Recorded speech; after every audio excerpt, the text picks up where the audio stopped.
Hi guys, it's Nikki. I'm here today to review World War Z by Max Brooks.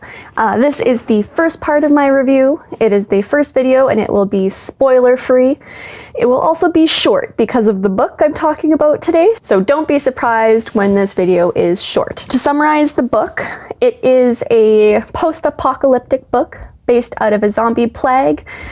Described on the front of the book, it is called an oral history of the zombie war. So it's basically just the recording of all these different stories of different characters, and it's done by the narrator conducting interviews over the course of the story. It's a very effective way to tell this story because you get all these individual stories.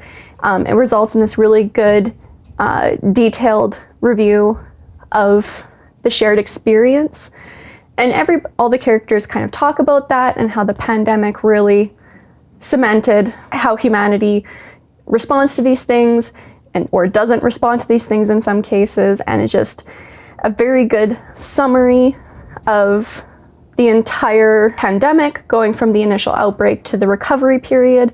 And like I said, it's just very effectively done by the narrator conducting these interviews and the interviewees just sharing their stories with so much detail. Moving on from the summary, I will now move on to my likes and dislikes. I didn't really dislike anything in this book. And by that I mean, when I tried to make a dislike list, nothing came to mind. Nothing big, nothing small. Overall, this was just a really good experience for me with this book. And I'm just gonna be listing my likes here.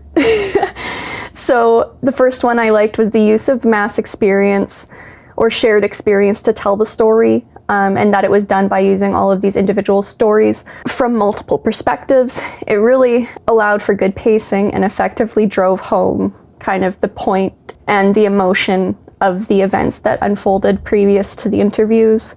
Because of this, and because of how the narrator conducted the interviews, you ended up getting very good connections between perspectives. There was nothing jolting, nothing surprising. Everything from the previous interview would be carried forward into the next interview, and that really allowed for a very detailed summary of what the events were like. And as a reader, I really enjoyed the pacing with which information was acquired about the situation. You were never overloaded with information, and the pacing never dragged because there was always new information coming in. It also resulted in very good atmosphere by getting all these different perspectives and all these different personalities from the interviewees. You got a really good idea of what it was like during the events, and it resulted in, just like I said, very good atmosphere. There were several very creepy interviews. There were several very emotional interviews. And because they were conducted as interviews, I think that's what made it more effective. If you had done it simply from the person's perspective, I don't know if you would have been able to get as much information out at once that allowed you to form these very good ideas of the emotion and action that was taken during the time of the events that they're talking about. That's, like I said, all I have to say about this part. The likes and dislikes are very strongly biased to the likes.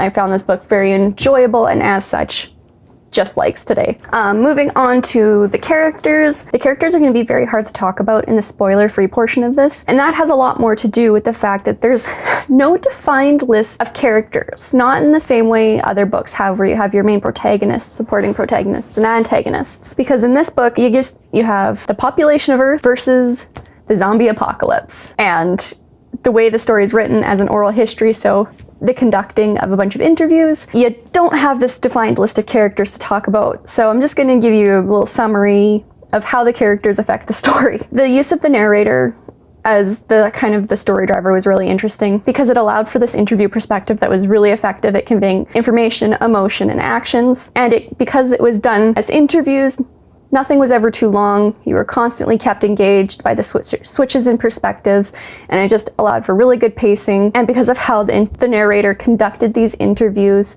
you ended up having very good transitions, and there was lots of context to the situation. So you kind of understood why the jump was made to this person based on the previous interview, and all of the interviewees were from different walks of life, which also helped keep me engaged the entire story, because you never had too many interviews back to back where it was someone from the same walk of life. You had a variety of personalities and a variety of careers, and again, that just really allowed the story to be driven really effectively with really good pacing, and they did a good job of keeping you engaged the entire time. And because of this, I really want to emphasize that the characters are the ones that really drove this story forward, because they used their experiences, both individual and then grouping them in such a way that you get this idea of the shared experiences.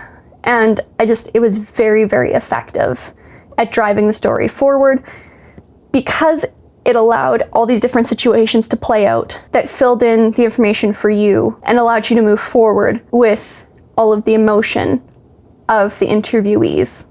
And I really enjoyed this. The other part of the characters driving the story was their use of language. Although the book is in English and all the interviews are in English, it was very interesting because all of these people from different walks of life have a different use of language. So if you talk to some of the professionals, such as doctors or politicians versus a foot soldier or a civilian, you ended up having a very different description of similar situations. And because of that, you got this very detailed account of what the experiences were like.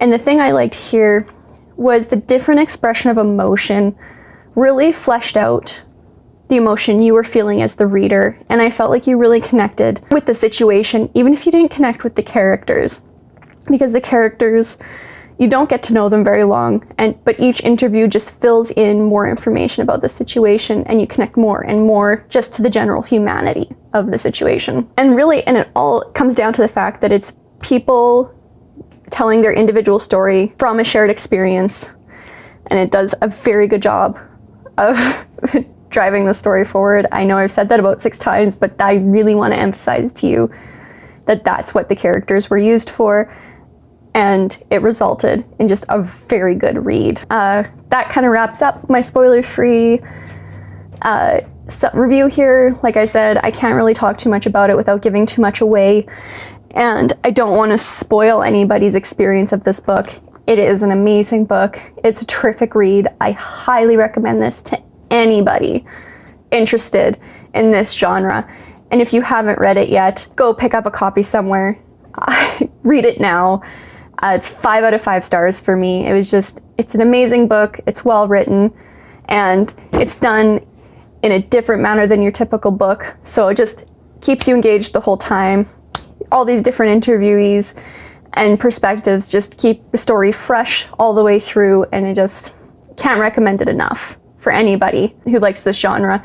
And even people who are not crazy about the genre but haven't read a story written like this before, it really was like reading what I think the documentary from this would be like. If you are interested in that style of writing, I highly recommend this book to start. And for anybody who has read the book and liked Max Burke's writing and hasn't read his kind of supplementary text, I really recommend it. It's the Zombie Survival Guide.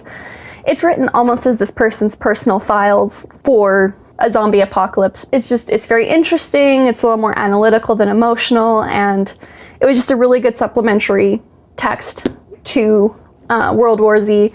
It just gave you a lot of extra information that they're not able to touch on as much in the book, just because there aren't as many science-based interviewees. So if you're interested in kind of the more in-depth lore of what they have for the zombie plague, I really recommend this book. That is it here for the spoiler-free review. I will see you guys in the next video, which is the spoiler-filled one. So I will see you guys there. Bye! Hi guys, I'm here just to give you guys a quick announcement for my Book of the Month Club for February. It is The Girl with All the Gifts by M.R. Carey. Looks like it'll be an interesting kind of sci-fi, post-apocalyptic book. And you know what? I've started reading it. I'm enjoying it so far. I hope that anybody who chooses to read it with me will also enjoy it. And I will see you guys at the end of the month for this Book of the Month review. Bye!